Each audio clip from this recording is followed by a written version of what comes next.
Tracking breaking news out of Indonesia. Officials say at least 168 people are now confirmed dead from Saturday's tsunami. The wave slammed into parts of Sumatra and Java. Hundreds of homes were damaged and more than 500 people are hurt. A volcanic eruption may have triggered this disaster, which caught many off guard. Now, I have to warn you, some of what you're about to see is disturbing. This dramatic video shows the very moment that a concert was cut short.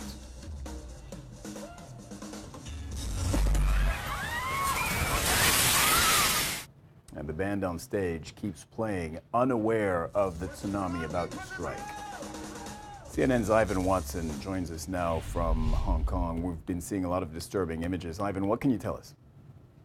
All right. Well, we believe that the cause of the earthquake, or at least Indonesian authorities say, not the earthquake, rather, the tsunami that struck at about 9:27 p.m. on Saturday night during the Christmas holiday in Indonesia, when these beach resort areas in the western island of Java are packed with Indonesian tourists, that this was caused by a volcanic eruption causing an underwater landslide. And Indonesian authorities are pointing to Anak Krakatau. That is translated as the child of Krakatoa, the volcano that famously erupted in 1883 with almost cataclysmic results, killing tens of thousands of people and actually lowering global temperatures due to the massive ash cloud in 83.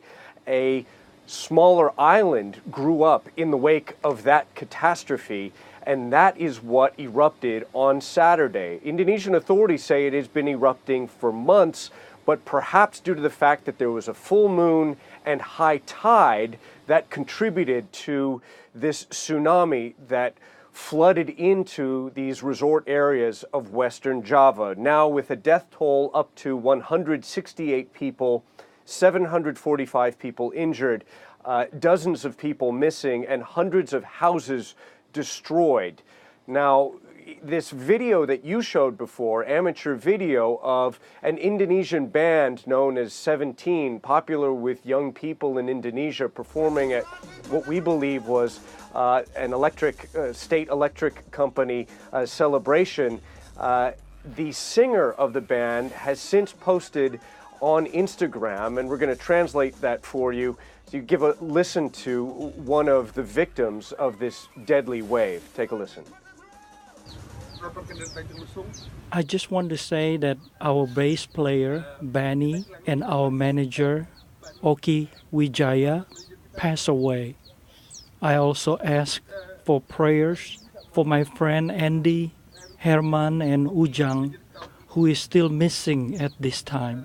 Also, my dear wife is still missing. The rest of us have broken bones, minor injuries, including me, but we are fine.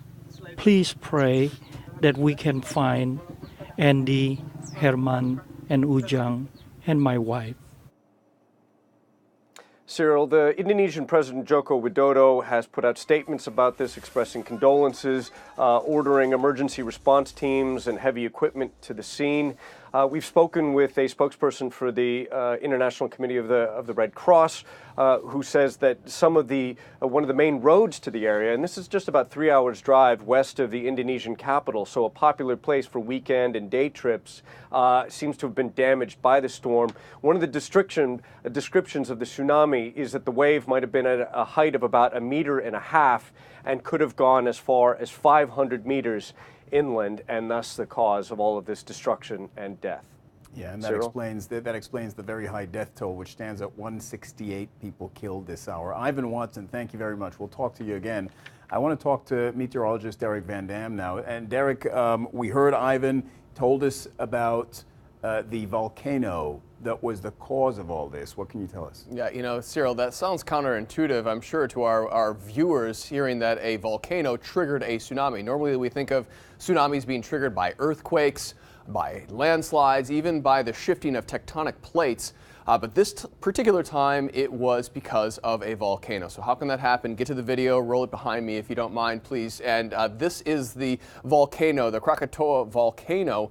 It erupted at 9:03 p.m., according to seismologists, and it was 24 minutes later that the wave struck the islands of Sumatra and into Java. Remember, a tsunami is formed by the displacement of water. So what took place here is actually a landslide underneath the surface of the water caused by this volcano that displaced the water around it and sent the wave, almost a shock wave in a sense, but a wall of water, onto the shorelines of these two islands. Get back to my graphics. I want to show you something rather interesting. This is the satellite imagery.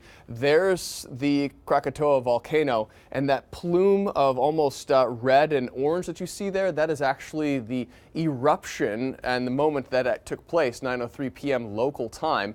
It caused a lot of confusion as well because it was nighttime when the tsunami struck these areas. And of course, as we roll into the afternoon hours, local time into Indonesia at the moment, Jakarta is at about 2:05 p.m. in the afternoon. They are getting a first sense of really the destruction caused by this. Well, we've had several hours now of daylight to actually see this, but here's a closer perspective of Krakatoa. Again, Ivan was talking about how this erupted back in 1883. It killed over 36,000 people. Here is an explanation of what happened. The volcano erupts, a landslide, almost this displacement of water has taken place because of that sediment that has given way by the seismic eruption from the volcano. And that ultimately, Cyril, caused this widespread destruction that we're seeing this morning. Now on to the search and rescue operations. That's going to be hampered by showers and thunderstorms for the next several days for the area. Yeah, let's see what we can find out about those search and rescue operations with my next guest, Derek Van Dam, with the natural phenomena at work behind all of this. Thank you, Derek. Right. For more, Ronnie Satria is a correspondent from CNN Indonesia. He's in one of the areas that the tsunami hit. He joins me live from Java. Ronnie, start by describing what the tsunami was like. What did you see? What did you hear? What did you experience?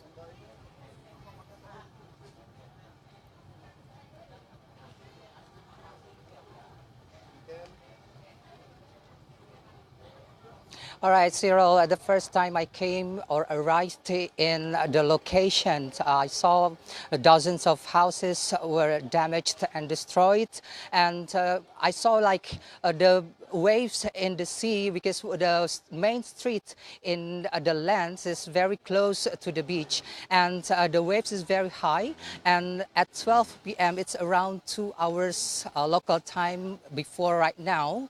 We were instructed by the local police to find a shelter in the higher place due to the high tide that possibly will also take place in this location. And my location right now is about 5 kilometers from the beach, which is very high and not really close and very safe. And a lot of people, and also the people, and also including us with the team, were panicking at the time of the alarm by the police, as or instructed us to find a place here.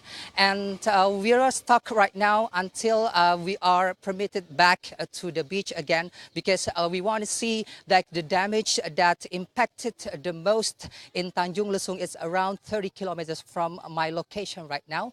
And also we want to see whether the aid from the National Disaster Agency has already been mobilized. And also we see that a lot of heavy equipment's already been mobilized, also with the personnels that clean up the muds and also the woods that also there are many covering the main street that becoming the access from the place on the beach, which is very popular for the tourist attractions here. Cyril.